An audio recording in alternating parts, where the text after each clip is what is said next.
Great, actually, John, great. Excellent. So we're just going to have a chat with everybody today. Obviously, people in Liverpool know exactly who the legendary John Haynes is. Yeah, very nice of you, John. But the people outside Liverpool might not know who you are. So if you can just give us a little bit of background about yourself, first of all, tell us about your family. Right, John, yeah. Well, at this moment in time, I'm the director of the International Coaching Academy, and our mission is to inspire and motivate 1 million people throughout the world to live up to the full potential. But my background, John, many years ago, I used to work for a company called Sun Alliance, and I was the regional director there, and I come into coaching, and I had to learn the skills of senior management, and that's how we've opened the International Coaching Academy now.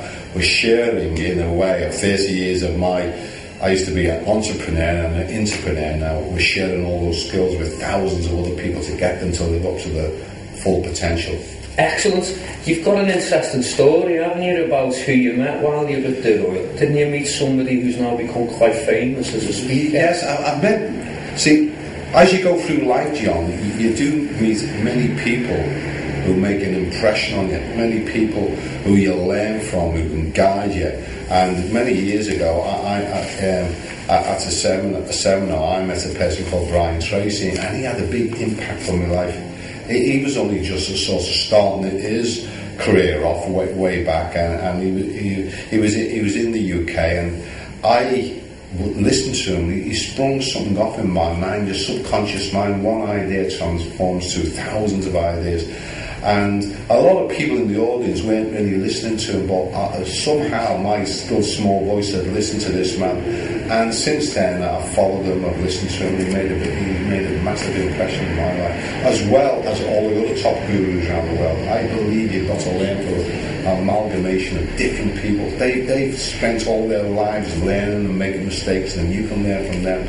And that's the basis of what we do here. Absolutely great advice. Now, there is another story, John. I believe you've met somebody even more famous to people in the UK than Tracy. Yes. Who was that? Well, we had the great honour years ago, John, myself and my partner Linda, to be invited to Buckingham Palace. Fantastic. And it was to have a private lunch, there was 10 of us, with Prince Andrew. And it was in the stateroom where Princess Diana used to wave to the crowds, and we had a private lunchroom, and the occasion was, as you know, we go to Kenya every year to coach and mentor the children on the beaches in Kenya, to give them heart, to give them direction, to inspire them to help themselves and go forward. So Princess Andrew very kindly heard about their work in Kenya, and he invited us down to Buckingham Palace, John. That must have been tremendous. John, it was exciting, and I had the great honour of sitting right next to him, me, motorman. But I was asking him all different questions about his life, and that's what the power of coaching.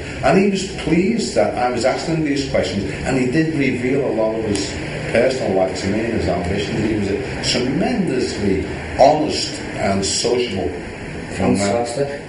Good, and it's nice that you were recognised for all the hard work that you do with you and in Africa. Yeah, well, John, when we go to Kenya each year, and we coach these children, and we go into the villages and inspire them to find new water wells, and of course build the store roofs on the hut, so when the rainy season comes, it doesn't leak. But it's a pleasure to go there, John. They take full responsibility for their life, and they never moan, they never whine, this is their life. They've always got a smile on their face, and their one joy is being educated. The children have got to pay £1 a day to go to school. God bless them, they can't afford the £1 a day, so they hang around the school gates all day, hoping that the teacher will smile at them to go in. So we give them funds, and we coach them, and we get them into school. It's absolutely fantastic. Yeah, it's a nice feeling to do it, John. You'll have to come with me one day. Definitely. So I know one of your passions is the blue side of our city. But tell me a couple more of your passions. What are your other passions have you got going on in your life? You've got Africa, you've got Everton Football Club. Well, you've got coaching passions, isn't it? You mentioned 1 million people. Yeah, John. Yeah, the 1 million people. It's. I think everybody in life has got to have a purpose. You've got to have a vision, or you've got to have definitely got a mission statement. And when I left Royal Alliance, I had all this experience and all this knowledge, and what was it going to do with it? And somebody once said to me, and it's stuck in my subconscious mind all those years, he said, when an educated person dies, it's like a library burning down. And he said to me, there's too many people with experience, with knowledge, with expertise dying without sharing it with other people. And so that got to me down. I said, well, okay, I've left Rolson Alliance about 30 odd years of being at the top, learning, making mistakes. Why can't I share it like a library? So I opened the doors, and I think my passion is now, John, is really believing in other people, getting them to take action, to do something with their lives, getting out of the comfort zone, believing in themselves, getting rid of the self-limiting beliefs, and learning from my mistakes, because I wasn't the finished article. I made many mistakes in my life, and that's, I suppose, my passion at the moment. Excellent. So you've mentioned the Royal Sun Alliance quite a couple of times in our chat today. Obviously, people who maybe aren't as old as even I am might not be too aware of what the Royal Sun Alliance was and what it meant to the city, and maybe at what level you were working at. Yeah, John, it was a financial institution, pensions, insurance, everything to do with the financing world. And Royal Sun Alliance were all over the world. Now, I started there just as a very junior manager, but because I had an ambition and I had a vision, I always remember the personnel manager pulled all the junior managers in one day and said, listen, gentlemen, I know you've all got ambitions, but we want to be in senior management, but to be a director of Royal Sun Alliance, you've got to really have university education. And some of you, and she looked at me, some of you have really not up to those standards. And she kept looking at me, because I had just come from a secondary modelling school. Yeah. But that got me again, and I got told again through mentoring and coaching, if you learn, if you develop yourself, anything's possible. So that was one of my other goals, to be a regional director of Royal Sun Alliance. And it took me long, hard years, John, persevering, gaining results, learning knowledge. But eventually, after 12 years, he broke the rules. A boy from Liverpool, St. Teresa's School, then got crowned regional director of Royal Sun Alliance, over 1,500 people. Fantastic, John, fantastic.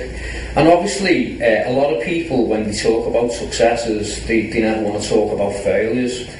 And that's obviously you've got to make quite a lot of mistakes, haven't you, before you can get things right. So what I was going to ask you before I asked you about what your biggest failure was and what your biggest success was, if you don't mind me asking you first, John, you've got a couple of little things that you do every morning, don't you, to keep you... What do you mean by that? So you're up before your competition every morning, you're preparing your mind, you're doing a warm-up, aren't you, at home every morning, ready for the day ahead. Do you think that's attributed towards your success? Oh, definitely, John. You learn from other people. The law of cause and effect says, if you want success, copy other people.